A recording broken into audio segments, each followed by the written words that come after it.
केवल तुम्हारा कर्म करने पर अधिकार है, फल पर नहीं। फल की इच्छा मत करो, फल वो भगवान देख रहे हैं। आप कर्म कर रहे हो, उस कर्म का प्रतिकूल फल आया, शांत, दुखी नहीं होना, असफलता नहीं मानना। वो कर्म भगवत प्रसन्नता के लिए कर रहे हो, तो ये प्रतिकूलता उसका फल नहीं हुई। ये प्रतिकूलता किसी पाप का नाश करके आपको बहुत ऊंची भूमिका पे ले जाएगी। कर्म कर रहे हो, अनुकूल फल आ गया, सम्मान मिला, अंदर से स्वीकार मत करना।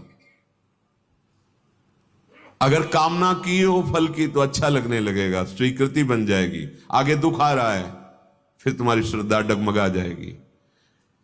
कर्म का निष्काम भाव पूर्वक भगवत प्रसन्नता के लिए संपादन होना भगवत प्राप्ति का योग है, और कामना से युक्त होकर करना ये विश्वत है। कर्म जो है मार देगा। दो प्रकार के कर्म, शुभ और अशुभ, ये नाना प्रकार की वृत्तियों में फंसाकर और जन्म जन्मांतर बार बार चक्र में फंसाए।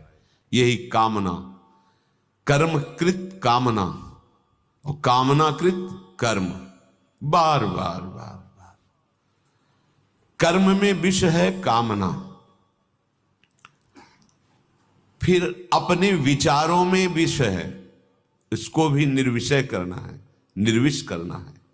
अपने विचारों में अहंकार विष है, नहीं मेरा सिद्धांत है, मैं मैंने ये किया, मैं वो करूंगा, मैं।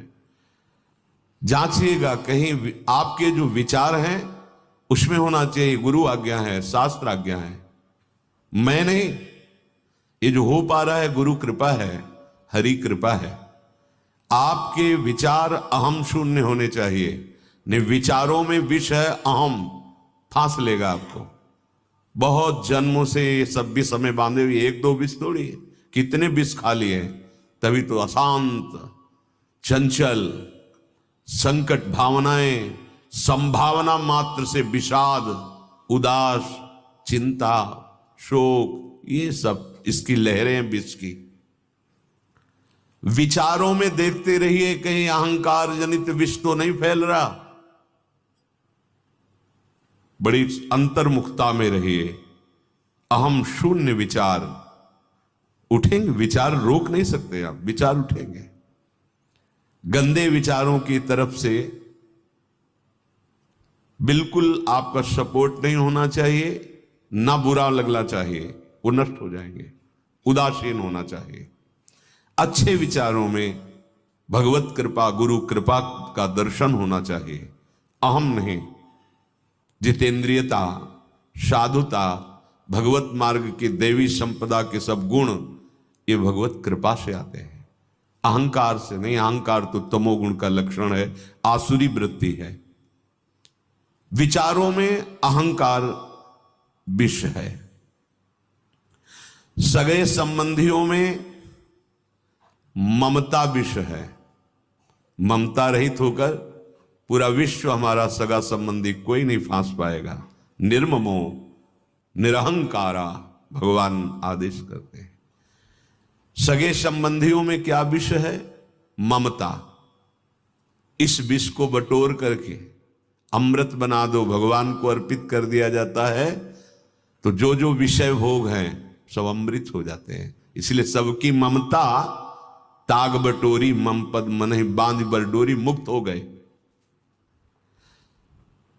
जितने भी रिश्ते नाते सगे संबंधी मित्र आदि हैं, इनमें एक विष है, ममता।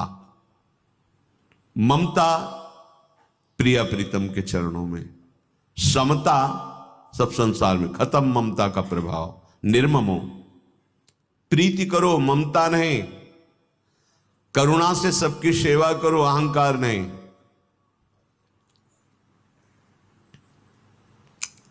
ममतामयी जो बुद्धि है ये विषवत है, फंसाती चली जाएगी।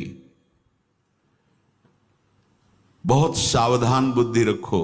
विषय भोगों में आसक्ति विष है, कर्म में कामना विष है, विचारों में अहंकार विष है, सगे संबंधी प्राणी पदार्थ जिससे हमने संबंध अपनापन किया उसमें ममता विष है। संत संग से इसी जहर को मारा जाता है, अर्थात आसक्ति, कामना, अहंकार, ममता, इनका त्याग किया जाता है। क्या हम सही मार्ग पे चल रहे हैं? भगवत मार्ग का पथिक इन्हीं की त्याग करता है। विषयों के प्रति आसक्ति का त्याग, कर्म के प्रति कामना का त्याग, विचारों में अहंकार का त्याग, सगे संबंधी प्राणी पदार्थ मित्र दोस्त जो भी इनमें ममता का त्याग। असंगोहम, निकल गया निकल गया, कोई नहीं फांस पाएगा। जित संग दोषा। मानव जीवन की सफलता पूरा जीवन भागवतिक हो जाए, भगवतमय हो जाए। अगर ये नहीं हुआ तो चाहे जितनी उन्नति और सफलता कर लो, असफलता असफलता ही है। क्योंकि जब शरीर छूटेगा तो कुछ तुम्हारे साथ नहीं। जिसको ये निश्चय हो गया कि हमारे यहां आने का मृत्यु लोक में एक ही कार्य है, भजन करते हुए भगवत प्राप्ति करना। दूसरे कार्य जो है भगवान की आज्ञा का पालन करने के लिए कर रहे हैं, उनकी प्रसन्नता के लिए। पर हमारा प्रधान कार्य है नाम जप करते हुए भगवत प्राप्ति करना। जो ऐसे भाव वाला होता है वो जगत में विचरता हुआ भी स्मृतिवान रहता है। व्यवहार में कार्य कर्तव्य करते हुए भी वो भगवत स्मृति परायण रहता है, क्योंकि उसका लक्ष्य है, हमारा प्रधान कार्य है भगवान की प्राप्ति, और वो होती है भजन से, और भजन का स्वरूप है निरंतर नाम।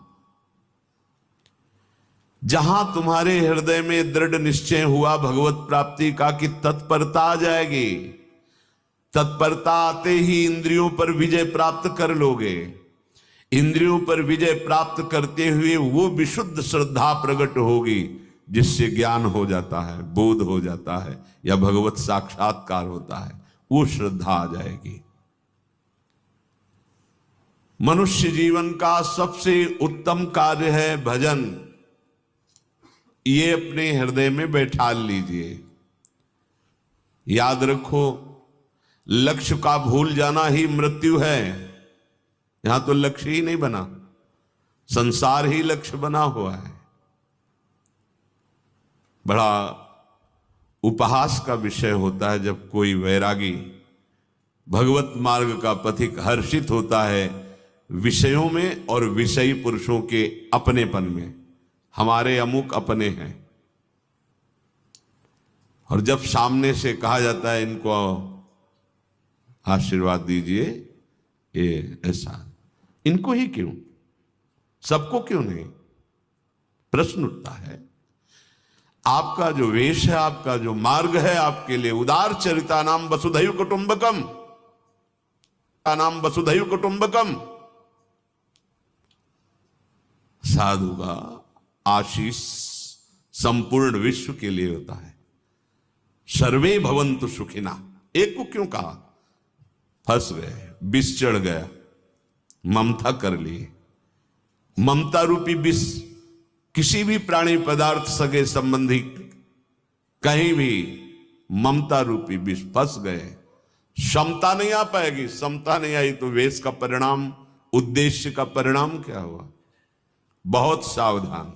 लक्ष्य की विस्मृति ही मृत्यु है, और लक्ष्य का स्मरण ही यह अमरत्व है।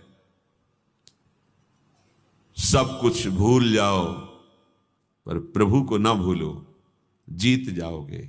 सब कुछ याद है, प्रभु को भूल गए, यही बहुत बड़ी पराजित करने वाली वृत्ति है। पराजय हो गई। प्रभु के नाम का निरंतर जप जहां तक बन सके, मन के कूड़े करकट को निकालने के लिए बहुत समर्थ है ये नाम। जहां तक बन सके अधिक से अधिक नाम जपने के लिए भरते जाओ अपने मन में नाम को, खाली होता जाएगा विषय प्रपंच। प्रार्थना कर रहा हूं, तुम्हारा जीवन बीतता जा रहा है, काल नजदीक है, तुम्हें पता नहीं है कि तुम्हारी अब कितनी श्वासें बची हैं। भजन को कल के लिए मत टालो। काल करे सो आज कर, आज करे सो अब, पल में परले होगी, बहुर करोगे कब, पता नहीं कौन सी श्वास आखिरी श्वास हो। इसलिए भजन में प्रमाद नहीं। हम बहुत बातें करते हैं, सुनते भी बहुत हैं, पढ़ते भी बहुत हैं, बुद्धि में भी समझ में आ गया है, पर वो दूसरों को समझा रहे हैं। खुद अंदर से ये बात समझ में नहीं आई कि निरंतर भजन करना हमारे जीवन का लक्ष्य है। जो स्वयं अपने जीवन को देख नहीं रहा है, निरीक्षण नहीं कर रहा, और शास्त्रों का ज्ञान है केवल दूसरे के सुनाने के लिए, तो जैसा भोगी पुरुष की गति ऐसी उसकी गति, कोई अंतर नहीं पड़ने वाला। इस त्रुटि को दूर करो। महापुरुष किसी का पक्ष नहीं लेते, निष्पक्ष होकर बोलते हैं। जहां तक प्रभु से कुछ भी अलग तुम्हें सुख देने वाला है, तब तक अज्ञान है अज्ञान, चाहे जितना ज्ञान बोल लो। प्रभु से अलग कुछ भी सुखद लग रहा है यहां से लेकर ब्रह्मलोक तक, अज्ञान ही अज्ञान। आ ब्रह्म स्तंभ पर्यंतम सर्वम मायामयम जगत, सत्यम सत्यम पुनः सत्यम, हरिर्नामयु केवलम। नाम चल रहा है तो सत्य में स्थित हो। नाम छूटा क्यों? कुछ वस्तु सुखद लगी, कोई भोग सुखद लगा, कोई पद सुखद लगा, कोई पदार्थ, कोई धन संपत्ति, मान प्रणाम नमस्कार, कुछ सुखद लगा तो नाम छूट जाएगा। पकड़ लो बात। प्रभु से अलग कुछ भी सुखद लगा, नाम छुड़वा देगा। माया बहुत प्रबल है। प्रभु से अलग कुछ भी सुखद लग रहा है तो अज्ञान ही है अज्ञान। जितना अधिक चिंतन करोगे प्रभु का, उतना ही ये दोष मिट जाएगा। बड़े से बड़ी पदवी, बड़े से बड़ा भोग, बड़ी से बड़ी वस्तु तुम्हें हर्षित नहीं कर पाएगी। जब हर्ष नहीं तो फिर शोक नहीं। भगवान कह रहे, यो न हृष्यति न द्वेष्टि न सोचति न कांक्षति, शुभाशुभ परित्यागी भक्तिमान यह स मे प्रिय।